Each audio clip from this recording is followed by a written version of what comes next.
مصر کے وسیع پراسرار صحرا میں جہاں ریت کے ٹیلے اور دور دور تک پھیلا ہوا سنہری منظر، اس میں صدیوں سے کھڑا ایک عجوبہ جو دنیا بھر کے لوگوں کو حیران کرتا آیا ہے۔ یہ عجوبہ نہ صرف اپنی عظمت بلکہ اپنی پراسراری کی وجہ سے بہت مشہور ہے۔ یہاں اہرام مصر دنیا کے 7 عجائبات میں سے ایک ہے۔ ان کی عظمت اور شان و شوکت نے ہمیشہ سے ہی لوگوں کو اپنی طرف متوجہ کیا ہے۔ یہاں پر اتنے شکوک و شبہات ہیں کہ آج بھی ان کی تعمیر ایک معمہ بنی ہوئی ہے۔ ان کی تعمیر کے بارے میں مختلف نظریات پیش کی جاتے ہیں، لیکن کوئی بھی بہتر طور پر یہ نہیں کہہ سکتا کہ یہ آخر بنائے کیسے گئے تھے۔ ہزاروں سال گزرنے کے باوجود ہم ابھی تک ان کی تعمیر کے تمام رازوں سے پردہ اٹھا نہیں سکے۔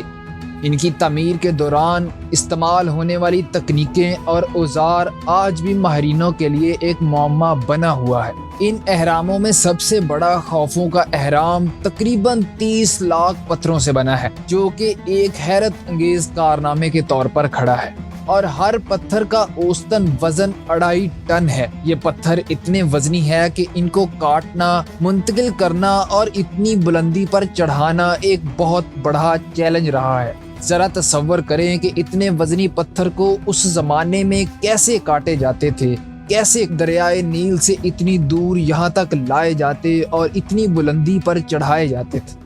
یہ ایک سب غیر معمولی باتیں نہیں ہیں، یہ بالکل حقیقت باتیں ہیں جو اس وقت انہوں نے کر کے دکھائی اور ہمیں حیرت میں ڈالا ہوا ہے۔ اور یہاں پر ہم آپ کو بتاتے چلیں کہ یہ اہرام صرف شاہی مقبرے نہیں تھے، بلکہ وہاں صوفیانہ ٹیکنالوجی، فن تعمیر اور مذہبی عقائد کی عکاسی بھی کی جاتی تھی۔ ان کے اندرونی حصے میں موجود راستے قدیم مصری تہذیب کے بارے میں بہت ہی خوبصورت بیان کرتے ہیں۔ ان کی تعمیر میں استعمال ہونے والے طریقے، مزدوروں کی مہارت ہمیں ایک پراسرار حیرت میں ڈال دیتے ہیں۔ ان مزدوروں کی محنت اور مہارت نے ان عظیم تعمیرات کو ممکن بنایا۔ تو آئیے ان کے تمام رازوں سے پردہ اٹھاتے ہیں اور آپ کو ایک شاندار سفر پر لے کے چلتے ہیں، اور ان کی قدیم تعمیر کے رازوں سے پردہ ہٹانے کی کوشش کرتے ہیں۔ یہ سفر نہ صرف معلوماتی ہوگا بلکہ قدیم مصلحت کی عظمت کا احساس دلائے گا۔ تو فیکٹ جینیس کے معزز ناظرین، دی گریٹ پیرامڈ آف غازہ کی ویڈیو میں ہم آپ کو خوش آمدید کہتے ہیں اور اس کی تعمیر کے بارے میں کچھ عقائد پیش کرتے ہیں۔ اہرام کی تعمیر کیسے ہوئی؟ اس بارے میں بہت سے نظریات ہیں۔ کچھ لوگ کہتے ہیں کہ غیر معمولی طاقتوں یا خلائی مخلوق کی مدد سے یہ سب کارنامے سر انجام دیے گئے، جبکہ دیگر کا ماننا ہے کہ یہ قدیم مصریوں کی محنت اور ذہانت کا نتیجہ ہے۔ اور کچھ سائنٹسٹ کہتے ہیں کہ یہ نہ تو انسانوں کی بدولت اور نہ ہی کسی جن نے بنایا ہے، بلکہ یہ اوپروی مخلوق یعنی کہ ایلینز کا بنایا ہوا عجوبہ ہے۔ لیکن ہر مرحلہ اتنی منصوبہ بندی اور محنت کا متقاضی تھا، جیسے کہ پہلے مرحلے میں دریائے نیل سے بڑے بڑے پتھر نکالے جاتے اور ان پتھروں کو خاص طور پر منتخب کیا جاتا تھا تاکہ ان کی مضبوطی اور پائیداری کو یقینی بنایا جا سکے۔ ان پتھروں کو پھر لکڑی کے بڑے بڑے ٹکڑوں پر رکھ کر گھسیٹا جاتا اور یہ عمل بہت ہی محنت طلب ہوتا تھا۔ اس عمل میں سینکڑوں مزدور شامل ہوا کرتے تھے۔ کچھ ماہرین کا ماننا ہے کہ ریت پر پانی ڈالنے سے رگڑ کم آتی تھی، جس سے پتھر کا کھینچنا آسان ہو جاتا تھا۔ یہاں ایک ہمگڑ مؤثر طریقہ تھا جو قدیم مصریوں نے ایجاد کیا تھا۔ ایک اندازے کے مطابق ایک اہرام کی تعمیر تقریباً 20 سال کے عرصے میں ہوتی تھی۔ اس دوران ہزاروں مزدور دن رات کام کرتے تاکہ یہ عظیم عمارت مکمل ہو سکے۔ اہرام کو بنانے کے لیے پتھروں کو تراشنے، انہیں درستگی سے کاٹنے اور انہیں ایک جگہ سے دوسری جگہ منتقل کرنے کے لیے انتہائی مخصوص اور خصوصی تکنیکوں کا استعمال کیا جاتا تھا۔ یہ تکنیکیں نسل در نسل منتقل ہوتی جاتی تھیں۔ تانبے کے اوزاروں سے پتھروں کو تراشا جاتا تھا۔ یہاں اوزار خاص طور پر اسی کام کے لیے بنائے گئے تھے اور ان کی مدد سے پتھروں کو انتہائی باریکی سے کاٹا جاتا تھا۔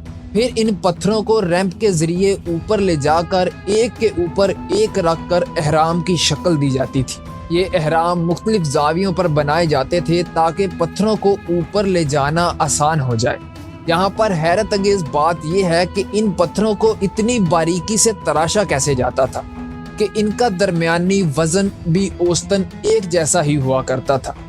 یہ قدیم مصریوں کی مہارت اور کاریگری کا منہ بولتا ثبوت ہے۔ یہ اس زمانے کے لوگوں کی مہارت و کاریگری کا منہ بولتا ثبوت اب تک کھڑا ہے۔ اس کی محنت اور تکنیکی مہارت نے عظیم الشان عمارتوں کو ممکن بنایا جو آج بھی دنیا کے 7 عجائبات میں شمار ہوتا ہے۔ ویڈیو میں آگے بڑھتے ہیں اور ساتھ میں آپ کو بتاتے ہیں کہ یہاں پر ایک بہت بڑی غلط فہمی ہے کہ یہاں پر شاہی خاندانوں نے اپنے غلاموں کے ذریعے ان اہراموں کی تعمیر کروائی ہے، بلکہ ایسا بالکل نہیں ہے۔ یہاں پر صرف ہنرمند مزدوروں نے ہی اس عمارتوں کی تعمیر کی ہے، کیونکہ یہ غلط فہمی بہت ہی عام کر دی گئی ہے کہ اہراموں کی تعمیر غلاموں کے ذریعے کروائی گئی تھی، لیکن حقیقت میں یہ ہنرمند مزدور تھے جو ان کاموں میں مصروف تھے، اور ان مزدوروں کو کھانا، رہائش اور معاوضتاً ہدیہ بھی دیا جاتا تھا۔ ان کے لیے خصوصی بستیاں بھی بنائی گئی تھیں جہاں وہ آرام کر سکتے اور اپنی روزمرہ زندگی کی ضروریات کو پورا کرتا تھا۔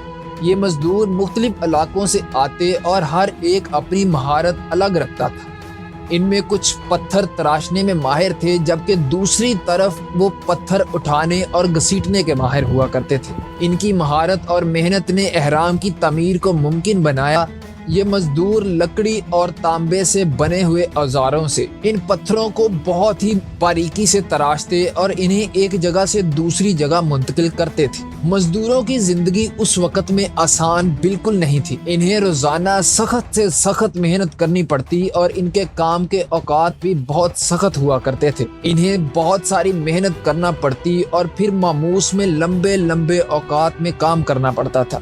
ان کی محنت اور عظمتیں انہیں اس عظیم کام کو مکمل کرنے میں مدد دیتی تھی۔ تاہم ان کی محنت اور لگن میں دنیا کو ایسا شاہکار دیا جو آج بھی دیکھنے والوں کو حیران کر دیتا ہے۔ یہ عظیم اہرام ان مزدوروں کی محنت اور مہارت کا منہ بولتا ثبوت ہے جو آج بھی دنیا بھر کے لوگوں کو متاثر کر رہا ہے۔ تو فیکٹ جینیس کے معزز ناظرین، دا گریٹ پیرامڈ آف غازہ کے متعلق بہت سی حیران کن باتیں ہیں اور بہت سی غلط فہمیاں اس دنیا میں گھوم رہی ہیں، لیکن یہ آج کی ویڈیو یہیں پر ختم ہوتی ہے۔ تو ملتے ہیں نیکسٹ اسی طرح کی حیرت انگیز ویڈیو میں، تب تک کے لیے اللہ حافظ۔